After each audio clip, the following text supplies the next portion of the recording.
Bonjour chers frères et sœurs, salut à ceux qui sont des amis de l'histoire, ceux qui aiment la discipline historique. Voyez-vous, il y a un de nos devanciers, le professeur Adou Boahen, qui, lors du colloque de Bondoukou, dans les années 70, c'était en 1974, a fait un article qui est intitulé « Who are the Akan ?» où il fait une distinction entre ceux qu'il appelle les vrais Akans, c'est-à-dire ceux qui parlent la langue tui et qui ont fondé des royaumes. Et d'après lui, ceux qui ont les 7 matriclans, de ceux qu'il appelle les faux Akans, c'est-à-dire les locuteurs notamment des langues Tano, c'est-à-dire Nzema, Agni, Anor, etc., Baoulé. Et aussi, toujours dans le lot de faux Akans, ceux que nous appelons ici les Akans lagunaires. Ce devancier a fait une erreur terrible.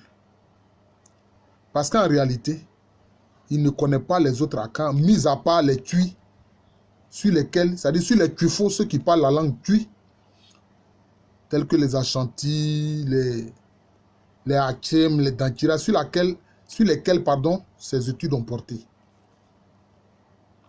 Mais d'abord, une langue n'est pas le seul critère d'identification d'un groupe. Alors aujourd'hui, oui, les Ashanti parlent anglais, il va dire que donc ils ne sont pas Ashanti. Non, c'est pas ça. Un peuple peut avoir même abandonné sa langue originelle et parler une autre langue. On a vu le cas des Bron-Diamants. Ce sont des Bron-Diamants, ce sont des Akans. Mais beaucoup parmi eux ont abandonné la langue Bron pour parler la langue des Koulango, la langue des Nkourans, comme ils disent. Alors que anciennement, leurs lointains ancêtres sont ceux qui ont créé Tuifo Heman.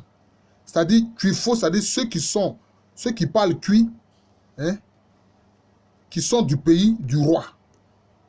Vous voyez? Tuifo Heman. C'est de là-bas que viennent leurs lointains ancêtres. Ensuite, ils ont séjourné en Akwamou jusqu'à ce qu'ils viennent créer le royaume Bron-Diamant. Mais certains ont abandonné le Bron et le Tui pour parler Koulango, la langue des Koulango. En outre, mais quand il dit aussi que les Akans créent des royaumes, ah non, c'est pas comme ça. Le royaume ne se crée pas de lui-même comme ça. Ça a été une erreur terrible de Adou Boahen. Le royaume naît du fait d'ambitions de personnes qui veulent ériger un royaume. Et il a montré ça comme étant le critère politique des Akans, que les Akans sont des créateurs de royaumes. Et que ceux qui n'ont pas créé des royaumes ne peuvent pas se revendiquer Akans, même s'ils ont quelques cultures qui ressemblent à celles de ceux qui ont créé des royaumes, comme les Ashanti, les Dankira, les Hachem, etc. Mais ce n'est pas vrai. Pourquoi?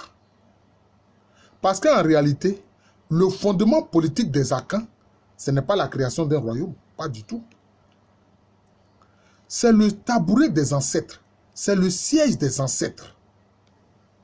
Maintenant, ce siège des ancêtres, qui est le symbole du lignage, certains membres ont pu créer un royaume et élever ce siège-là au rang de trône d'un royaume.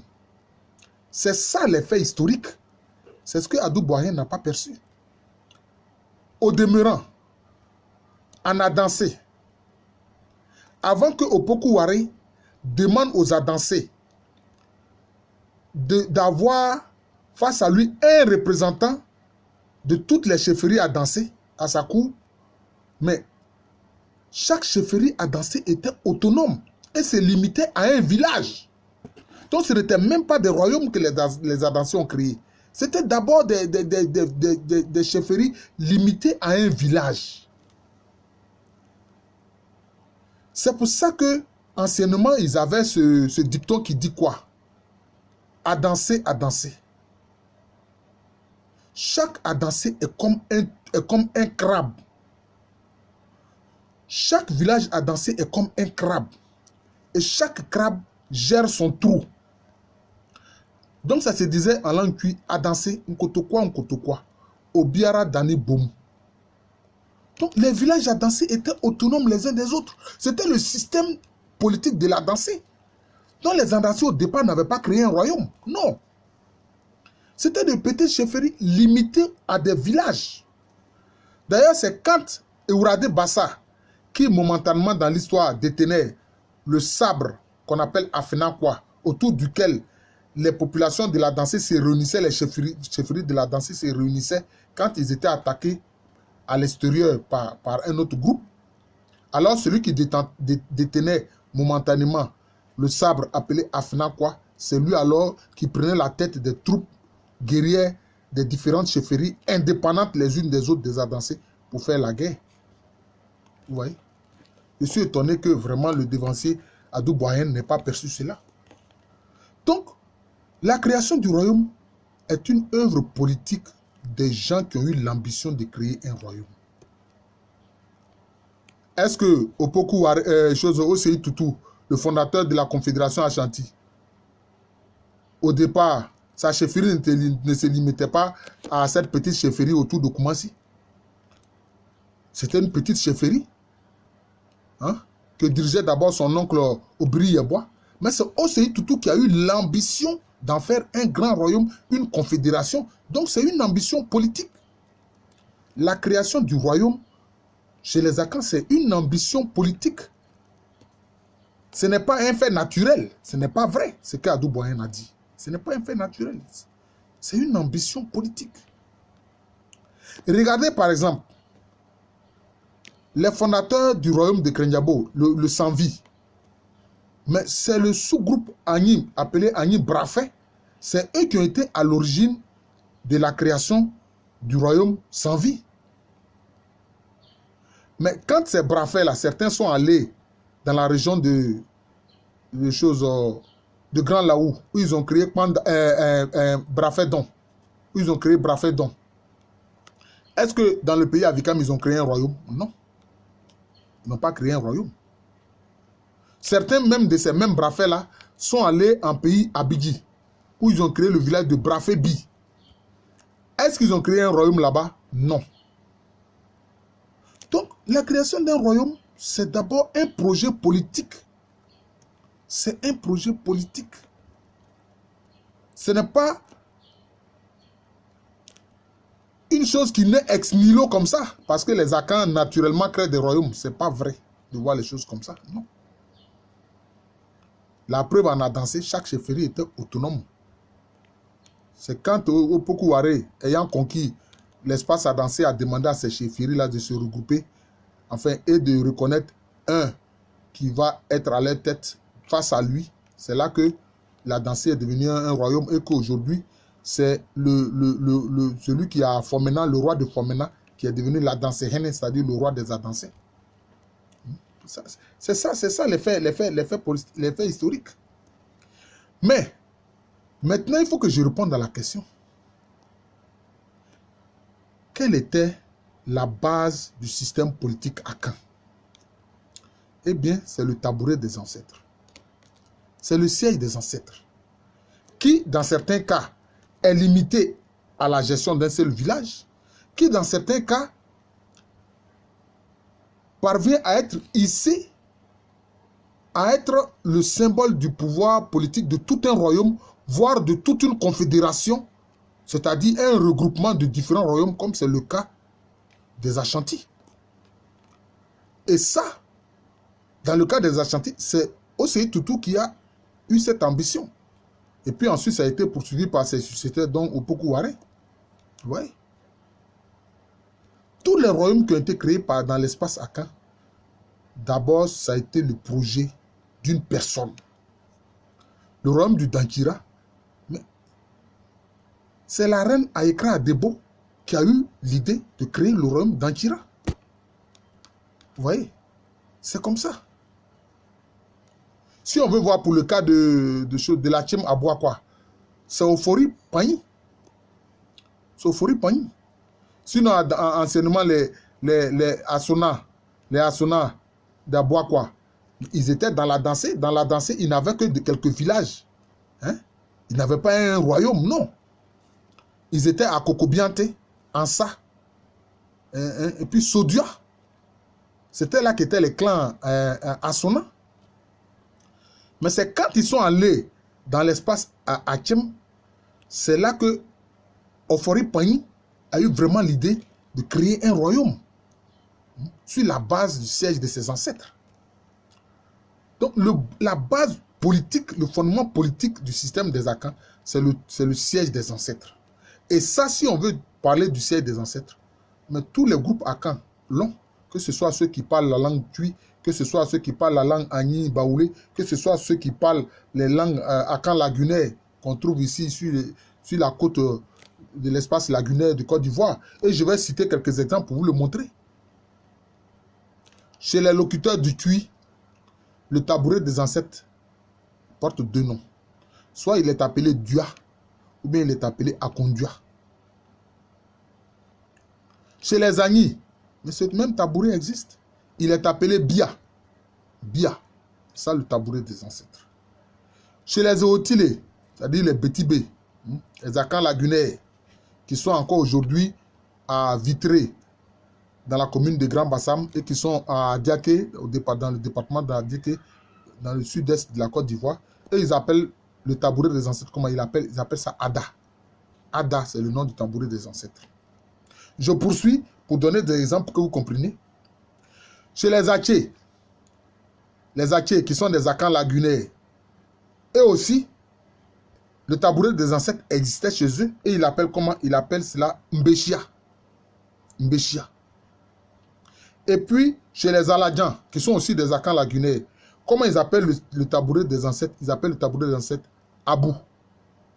Donc, cela veut dire que tous les Akans, que ce soit ceux qui sont locuteurs du Kui ou qui ne le sont pas, ceux qui sont locuteurs des langues Agni Baoulé et ceux qui sont locuteurs des langues lagunaires, hein, qu'on en classe dans, je crois, dans le système linguistique qu'on appelle les langues Ono,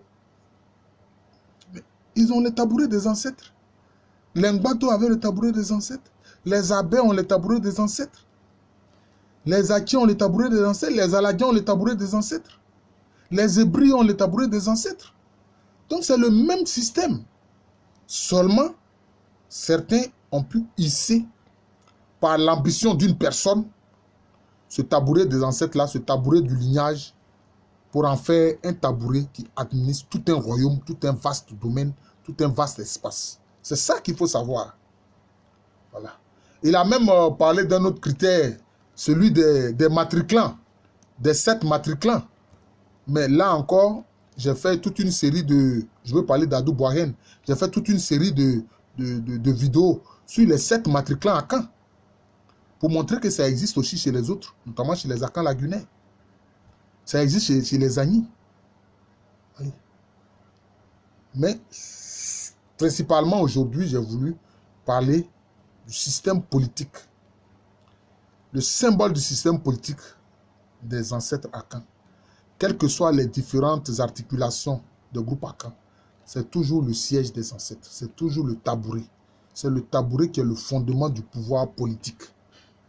Même au niveau spirituel et religieux, c'est encore un tabouret qu'ils essaient. Par exemple, ceux qu'on appelle les Komians, qui sont des sortes de prêtres traditionnels.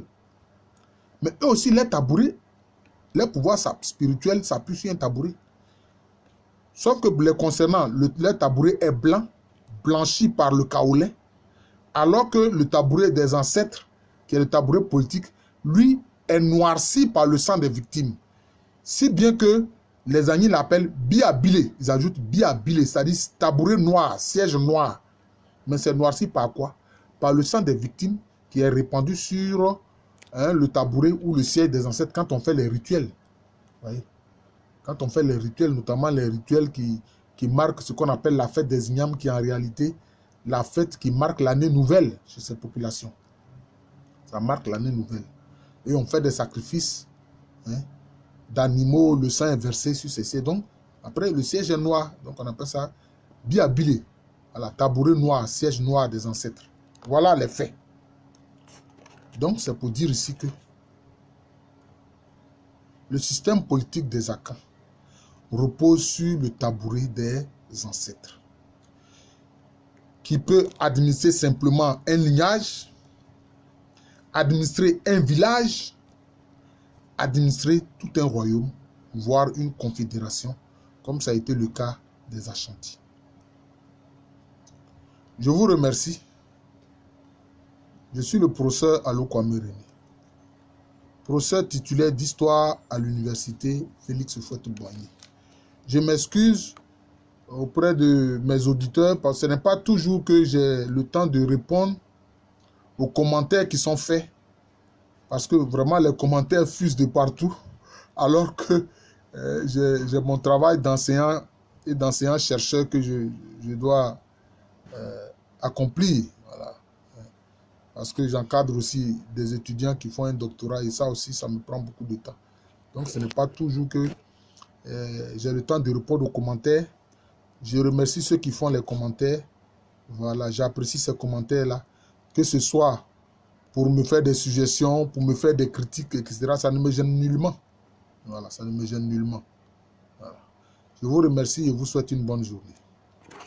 Je suis de l'université Félix Houphouët-Boigny, une université qui est en Côte d'Ivoire, un pays qui se situe en Afrique de l'Ouest. Merci encore et bonne journée à tous.